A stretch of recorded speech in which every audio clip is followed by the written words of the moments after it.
tell me what I need to do. What's going on with the code? I can get in there and fix it. Oh, can you? Yeah, just tell me. So perfect. So what webhook is broken? So I can just get in there and I'll get that cleaned up real quick. Take a poke around, see if you can figure out what's going on with the security groups around the VPC. This is just in my coding experience. When I do a database migration, I run both multiple array stacks on testing before I deploy it. Was that done on this latest patch?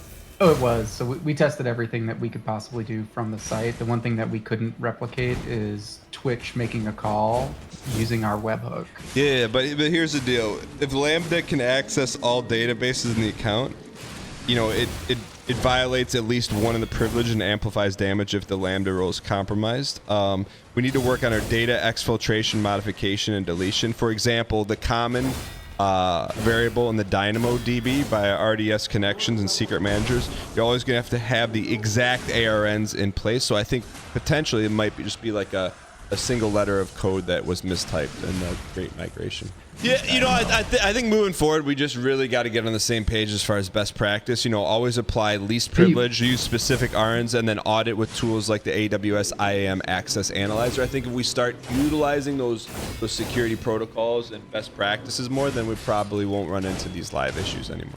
Yeah, but if there are issues, feel free to go ahead and use a privilege escalation via the Lambda roles. You know, Lambda offers permissions to modify its own policies or access other ARNs, even when situations like this can escalate.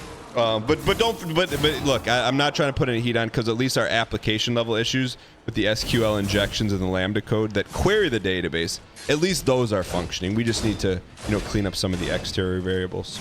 Can you explain SQL injections to me real quick? Yeah. So basically, an SQL injection is when the data is transferring between... Oh, looks like we lost service. Let's... Decoy, you know what, man? We'll just see what can happen.